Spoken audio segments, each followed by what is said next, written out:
In this podcast episode, Dr. K, a Harvard trained psychiatrist and the founder of Healthy Gamer, unpacks many of the mental health and societal challenges facing young adults today. The conversation explores a wide spectrum of topics, from identity crises and masculinity to addiction, purpose, and spiritual evolution. Dr. K opens the discussion by highlighting a surprising but sobering statistic. About 70% of people in their 20s are experiencing what is now referred to as a quarter-life crisis. Unlike the more visible midlife crisis seen in older adults, quarter-life crises are noiseless and internal. Many young people wake up one day only to realize that despite following the traditional formula college, job, marriage, they aren't living the life they truly want.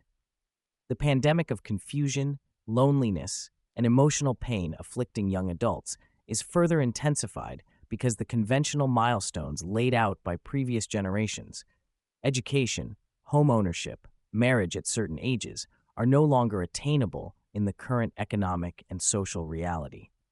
This dissonance is compounded by economic realities like skyrocketing rents and student debt, which force nearly half of adults under 30 to still live with their parents.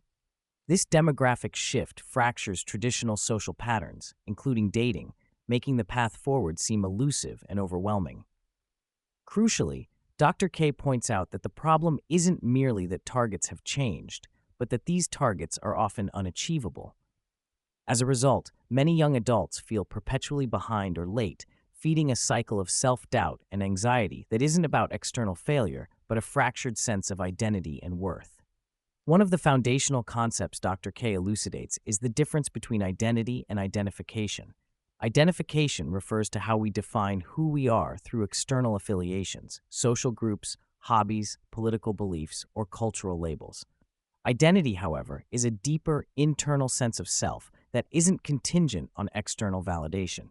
Dr. K argues that much of the distress young adults feel stems from confusing these two concepts. Identifying solely with external roles means your self-worth can be shattered by failing to meet external expectations. He emphasizes that internalizing expectations set by others, for example, parents pressuring a child to be a doctor, can create a fragile foundation for self-worth. When these external goals collapse, individuals experience existential crises. Instead, the antidote is to turn inward and cultivate a relationship with one's authentic self. This requires uncomfortable self-reflection, as true identity emerges only when you consciously disentangle yourself from societal scripts and evaluate what you genuinely want and value in life, rather than what others expect. Dr. K challenges the widely accepted notion that being yourself is good advice, branding it as one of the worst pieces of guidance anyone can receive today. This advice assumes that the self you currently have is your true or best self, but in fact, many of us are the products of unconscious programming, trauma, and social conditioning. What people call being yourself is often just an automatic replay of ingrained habits, emotional woundings, and unexamined beliefs. Instead of blindly being yourself, he suggests a more mindful, intentional process of self-construction, dismantling harmful patterns, healing emotional scars, and actively shaping the person you want to become. This reframing adds tremendous power because it means self-growth is always possible, rather than being stuck in static identities that may not serve us. In relationships, this idea is particularly relevant.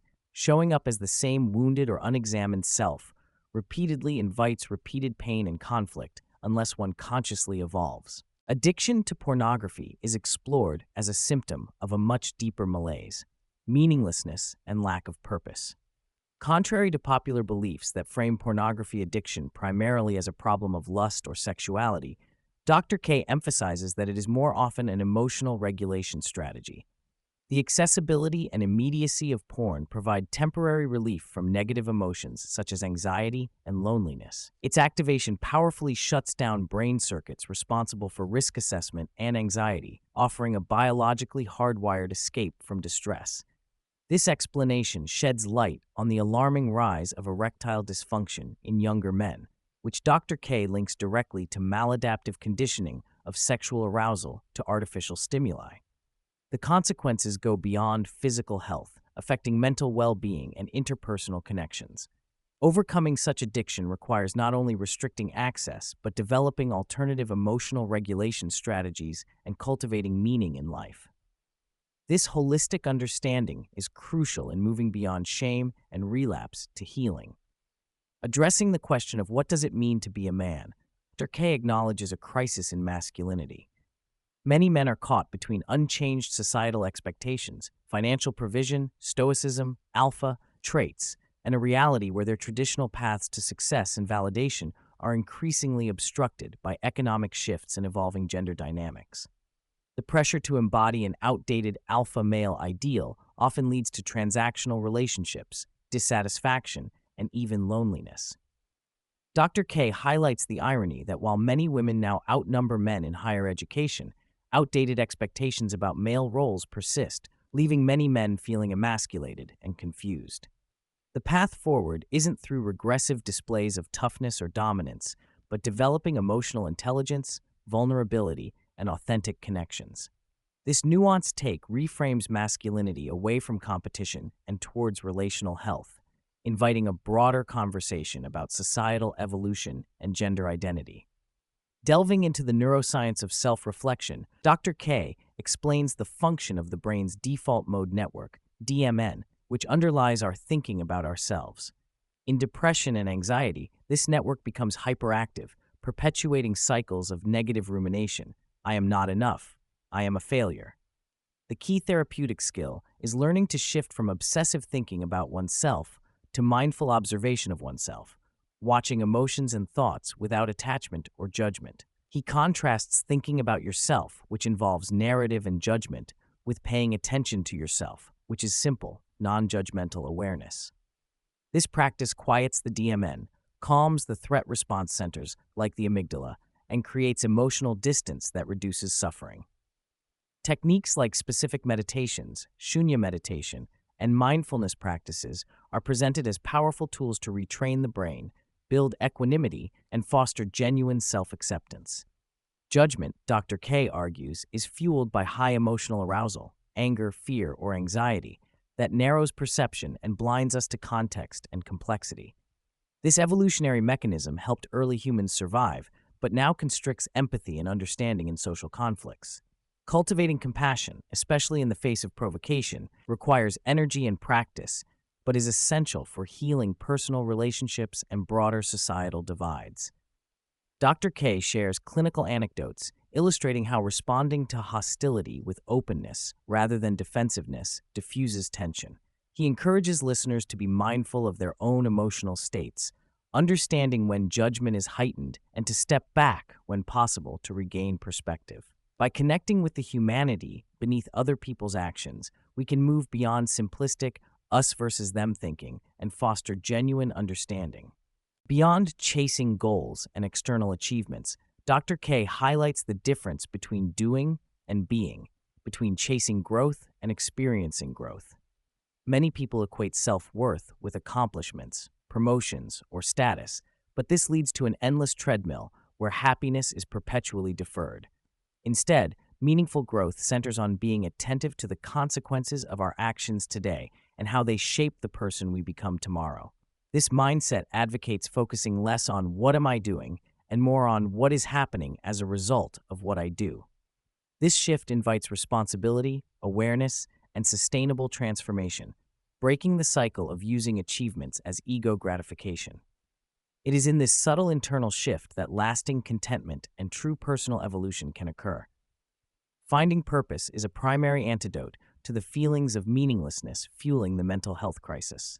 Dr. K defines purpose not as a static life mission, but as an internal sense energized by three psychological ingredients: self-direction, stretching capacity, and relatedness. Simply put, purpose grows from actively making choices, committing to incremental challenges, and feeling genuinely seen and acknowledged by others. He stresses that purpose also requires service and surrender, engaging with others beyond oneself and releasing attachment to outcomes.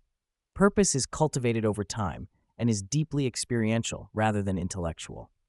This framework empowers people, some of whom feel stuck, by reorienting them from abstract long-term goals to daily choices and connections, delivering sustainable motivation and well-being.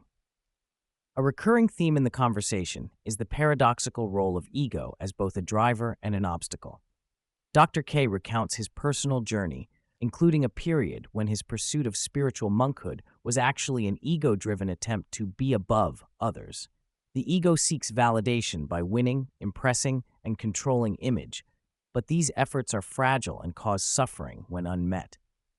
True psychological freedom comes from holding a healthy relationship to ego, not indulging it but acknowledging it without letting it define identity.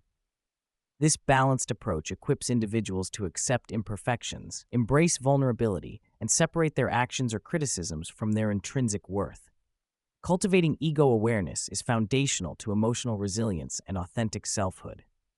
Finally, Dr. K explores the idea that humanity is undergoing a spiritual evolution that transcends material and biological adaptation. With advances in technology reshaping reality, our mental and spiritual faculties must grow correspondingly. Meditation, mindfulness, and even psychedelic-assisted therapies are emerging as tools to expand consciousness, dissolve rigid ego boundaries, and experience interconnectedness. While some aspects dance on the edge of scientific validation, Dr. K argues that subjective experience and measurable brain health benefits affirm the practical value of this evolution. This spiritual development entails surrender, detachment, and service, inviting a broader understanding of self beyond individual ego and increasing capacity for compassion and equanimity amid a rapidly changing world.